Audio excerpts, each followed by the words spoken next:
Hey guys, hope you all are doing well. Today I wanted to share a garage hack with you guys. And what it is it's about garage lighting. So one of the challenges I've had over the years is just not having adequate lighting in the garage. And as you can see, our garage is, not finished, doesn't have, it's not insulated or anything, no, drywall on the walls or anything like that.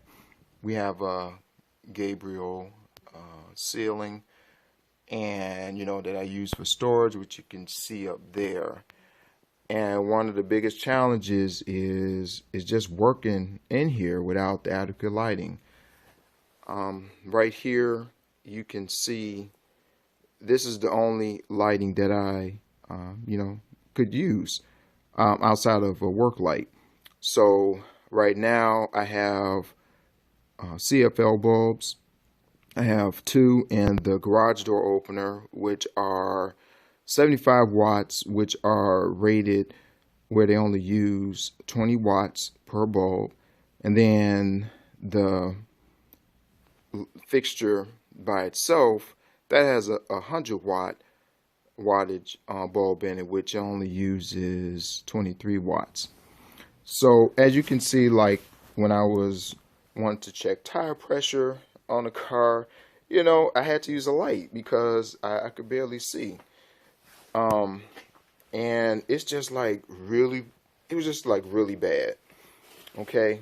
The other thing is, if I wanted to, I'm actually under the hood on our Camry, and then over there is our minivan. And as you can see, I can't really I see too much of anything underneath here, just checking regular fluids. So it was always a challenge, just trying to do regular maintenance stuff.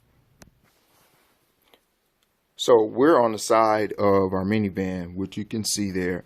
And as you can see, because of how tall she is, I mean, just the shadow of her, you just can't, you could, barely see anything. Now, and I don't have my flash on my camera either. So excuse the video, but I really wanted to show you what I was dealing with. And see, this is underneath her hood. So, let me take you back over to the workbench. So these are, the bulbs that I use. And I got them from Walmart. They weren't real expensive. I think you could get like a 4-pack of these for, I don't know, maybe about $8, maybe 10, something like that. And you get 4 of them. And they're long life too. Like these here, this came from, I think, Menards. This was a 7-pack and, 8-pack, and they last 7 years, which is actually really good. So, yeah, so, like I said, it's a big challenge. Even when I was trying to go up into the rafters trying to find stuff, I would need a flashlight to go up there. So the idea that I was trying to think of, how can I get adequate lighting in the garage without spending a fortune? I didn't want to put, have an electrician come in to run conduit, on the ceiling and or the rafters here, and putting light fixtures, because it would have interfered with me trying to get stuff from up top, because I actually store a lot of stuff up there. The other thing is, when I do maintenance on our snowblower and our lawnmower, I have to take it over here. Sorry about that. In the middle, just so I can see, and then also have a work light here. So, what I would use is, this is my work light here. This is a 500 watts, and I would position this wherever it is and I'm working. It did its job. It worked okay, but again, I wanted something where I didn't have to deal with this, because I would have to move this around. So after doing some research, what I found is, which I'm going to show you right here, these right here. These are construction lights, and they're rated to work outside. So this would be perfect in the garage. You don't have to worry about the elements, but it should be able to hold up to the cold and the heat and any humidity or anything like that. And as you can see, this is the basket is plastic. It opens. Where's the right here? Real easy. You just kind of, just it's kind of hard for me to do with one hand, but it's real easy to open. The whole thing is plastic. I forgot what gauge the actual wire is, but it works really good. And like I said, these hold CFL bulbs in. And what I did was I bought 2 packs. I bought a 100-foot, which had 10 of these sockets on it. And in between each fixture is 10 feet. And then also I have a 50-foot one, which the same thing. It has 5 of these fixtures, and their space in between is 10 feet apart. So let me turn them on so you can see what it looks like.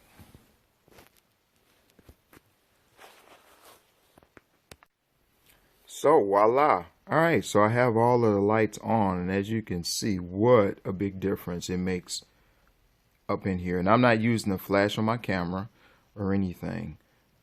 You can even see, like up in the rafters up there, I don't even have to use a light up there to be able to see what's on top, even though, I have wood,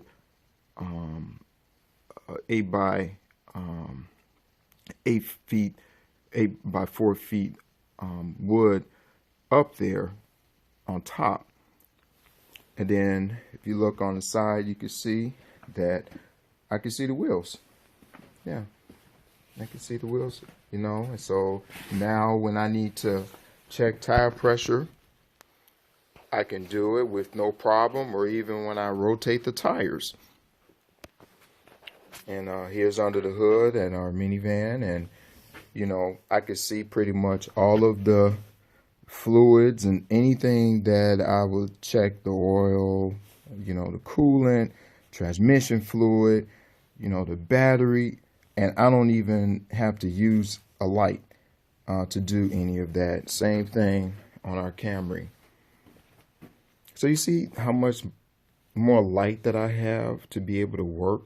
Now, I do, if I'm working under the hood, depending on what it is, I will use my, work lights, which they're smaller, they're handheld ones, and they're actually LED lights that I use. So, that way I can get in other areas and everything like that. But for the most part, it works like really great.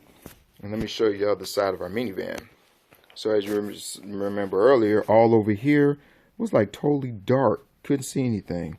So look at it now. See how the light just shines on everything. So as you can see, I put the lights, I lined them on the kind of closer to the exterior wall from the ceiling, all the way around. Like the shape of the garage. And then I went down the middle. And the key areas, I put lights right above where both vehicles sit. That way I can see down in there. Also, I normally turn the vehicles this way, if I'm going to be doing work. And so I have a light, in both spots in the back too. Here, and then one over here. And this one's specific to my workbench because as you can see, everything I can see. Same thing here, my toolbox, because this is my tool cart. My tool cart, I have 2 lights over it so that when I'm working in this space right here, I can see everything. So let me show you the numbers. So these are the numbers here. So I have 10 100-watt bulbs, which use 23 watts, which equals 230 watts. I have 8 75-watt bulbs, which uses 20 watts per bulb, which comes out to 160 watts. So for the 18 bulbs, that's total, all of them, including the one for the garage door opener and the individual single fixture one, it uses 390 watts total. Now, if I don't use the garage door opener or that single fixture bulb, I'm only using the construction light bulbs, which is total of 15. That only uses 327 watts. So either one of these actually is much less than this thing here, which is 500 watts. I looked into it and saw that this thing uses 500 watts. So choosing between the two, this, and then having all of these lights up in here to see everything, it just makes sense. So I think total for everything, I think I probably spent maybe about $150 for both strands of construction lights plus all of the bulbs that went with it. And all I used was some cable fasteners, which is like this here, and zip ties too as well. Yeah, and then I just plug them in to this right here. Yep. And I don't have any problems. And I could use my, air compressor, my plasma cutter. Most of the time I don't have the garage light and, those two on. It's usually just the construction lights. So see, I'll show you. So usually I don't have those on. My plasma cabinet, everything. And so I can see everything up in here. And so now I can, wax our cars, which I wasn't able to do that before. I had to do it during the day. Now I can do it pretty much any time that I want. Now not have any problem with it. So yeah. So I'll post the link in the description of the construction lights. And if you guys have any questions, anything you want to add to it, hey, just post them in the comments section. So I hope this video helped you out. Hope it gave you an idea of what you can do with your space, your workspace. And yeah, I hope this blesses you. All right, so you guys have a blessed day. See you until next time.